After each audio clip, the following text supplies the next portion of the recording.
네, 오늘은 파티룸이나 뭐 이렇게 스튜디오 같은 공간대여 매물을 구할 때 조금 뭐랄까 컨셉이나 위치도 중요하죠. 컨셉이나 위치도 중요한데 이제 또 하나 조금 생각해 보셔야 될 게 그 평수, 넓이, 그러니까 면적이 어느 정도 되냐 그것도 꽤 중요합니다. 이게 왜 그러냐면은 물론 이제 매물 보러 가서 이제 뭐 부동산 소장님이나 이제 같이 가서 보실 거 아니에요. 매물을 보러 가실 때 어 인테리어나 이제 뭐 시설 그런 것도 보긴 보지만 면적이 어느 정도 되냐 이거를 꼭 좀 체크를 하셔야 됩니다. 그러니까 대부분 이제 그러니까 매물 보러 가셔가지고 그런 걸 놓치시는 분이 계세요. 그러니까 그게 왜 중요하냐면은 어떻게 보면 이제 그 면적에 따라서 컨셉이 바뀔 수도 있습니다. 그러니까 제가 왜 그렇게 설명드리냐면 처음에는 이제 자기가 이제 소자본 창업을 할 거라고 뭐 한 12평, 10평, 12평 뭐 그렇게 이제 생각을 하고 갔어요. 생각을 하고 이제 매물을 보러 갔는데 막상 생각보다 넓은 거예요. 그러니까 그 저 건물 안에 그 실내 안에 딱 들어갔는데 매물이 넓은 거예요. 그러니까 면적상에는 뭐 한 15평 그렇게 적혀 있는데 그 서류상에는 15평 정도 적혀 있는데 실제로 가보니까 뭐 뒤에 화장실 쪽이나 아니면 뒤에 뭐 마당 같은 그런 공간이 있을 수도 있고요. 그러니까 또 조금 더 넓은 경우가 있을 수가 있어요. 막상 가보면. 그래서 이제 이거를 어 자기가 이제 뭐 2명, 3명 이렇게 오는 소규모 인원으로 이제 받는 그런 컨셉으로 하는 뭐 스튜디오나 이제 그런 걸로 꾸밀 거냐 아니면 뭐 6명에서 10명 이렇게 중간 정도 많이 오는 인원이 어느 정도 많이 오는 그런 컨셉으로 꾸밀 거냐. 그러면 6명에서 10명 정도 되려면 적어도 한 2, 30평은 돼야 되겠죠. 그 인원을 받으려면은. 그리고 이게 인원에 따라서 비용이 당연히 다르겠죠. 2명 오는 스튜디오하고 10명 오는 스튜디오하고 비용이 당연히 많이 차이 납니다. 인테리어도 많이 차이 나고요.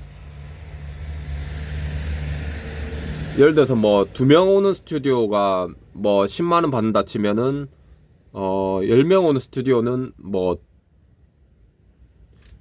최소 3, 40만 넘게 받겠죠. 그걸 비용을. 그러니까 예를 들면 그러니까 정확한 건 아니고요. 그러니까 이거를 근데 이제 그런 걸 또 고려하셔야 돼요. 그러니까 평수에 비해서 이제 뭐 무조건 뭐 얼마가 이렇게 수익이 나온다 이런 게 정해진 게 아니에요. 정해진 게 아니기 때문에 어떤 분은 진짜 뭐 한 4평, 5평 공간으로도 그러니까 한 달 수익이 300만 원 넘게 받는 분들도 계세요. 그러니까 그런 수익을 내는 분들도 계세요. 그러니까 이게 인테리어를 어떻게 꾸미느냐에 따라서 굉장히 많이 차이가 납니다. 그러니까 물론 그 사장님 그 운영하시는 분의 이제 좀 인테리어를 보는 안목이나 그 눈이 좀 높아야 되겠죠. 보는 눈이 높아야 되고 좀 감각이나 센스가 있어야 되겠죠. 그러니까 이런 게 필요합니다. 그러니까 단순히 뭐 그냥 저기 뭐 15평 공간이 있으니까 뭐 그냥 식탁 놓고 소파 놓고 뭐 조명 놓고 하면 되는 거 아니야? 그냥 그게 끝 아닌가 이렇게 생각하시죠. 그러니까 그게 끝이 아닙니다. 이게 잘 알아보셔야 되는 게 인테리어도 알아봐야 되고 마케팅 뭐 홍보도 해야 되고요. 네이버나 뭐 그런 어플도 다 관리하실 줄 알아야 되고 그리고 매물 보실 때 이런 면적에 따른 컨셉을 정할 수 있는 그런 것도 미리 공부를 하셔야 됩니다.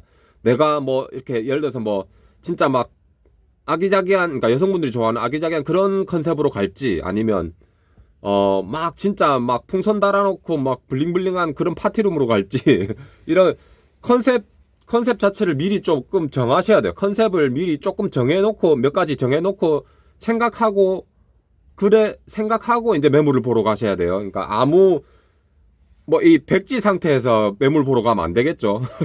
그건 당연한 거예요. 이게 백지 상태로 가면은 어 내가 아무리 거기 매물 가서 사진이나 이렇게 사진을 찍고 이렇게 다시 왔다고 해도 그게 금방 그려지지가 않습니다. 그러니까 내가 공부한 상태에서 매물을 보러 가야지 그게 어느 정도 빨리 진행될 수가 있습니다. 특히나 이제 어 조금 급하신 그 사장님들이 많죠. 그러니까 빨리 오픈해야 되는 그런 사장님들, 예를 들어서 뭐 성수기 좀 뭐랄까 성수기 비수기가 있거든요. 여기 공간 대여 쪽에도 그런 거를 잘 알아보시고 면적에 따른 조금 전략이 필요합니다. 그러니까 뭐 한 15평 이하로 갈지 아니면은 뭐 한 25평 뭐 그 정도 아니면 아예 뭐 100평 이상 그런 쪽으로 갈지 그런 쪽으로 가는 분들도 계세요. 아예 큰 대형 그런 스튜디오나 파티룸을 하기 위해서. 근데 그러니까 넓은 공간도 나쁜 건 아닙니다. 그러니까 제가 얘기 들은 건 나쁜 건 아니에요. 어떻게 꾸미느냐에 따라서 그런 좀 넓은 공간은 또 이렇게 테라스나 마당이 있잖아요. 그런 공간도 뭐 이렇게 바베큐나 캠핑 그런 컨셉으로 갈 수도 있고요. 넓은 공간도 상당히 활용할 수 있는 그런 게 많습니다. 그러니까 뭐 이렇게 너무 혹시나 이제 자기가 이제 좀 자본이 있거나 조금 뭐 아시는 분이 뭐 넓은 공간이 있다 이런 분들은 넓은 공간도 활용해 보세요. 그런 공간도 충분히 예쁘게 꾸밀 수가 있습니다. 그러니까 꼭 뭐 이렇게 뭐 한 12평 그런 것만 보시지 마시고요. 그러니까 그게 자기가 조건이 되면은 여러 가지 매물을 한번 보세요. 그러니까 뭐 10평도 보고 30평도 보고 여러 가지 매물을 보시다 보면 그게 매물을 보는 눈이 조금씩 올라갑니다. 그러니까 자기도 모르게 올라가요. 그게 조금 스펙이 조금씩 쌓이기 시작합니다. 그러니까 이런 거를 조금씩 보시면은 아마 많은 도움이 될 겁니다. 네. 다음에 또 도움 되는 영상 있으면 또 올려드리겠습니다.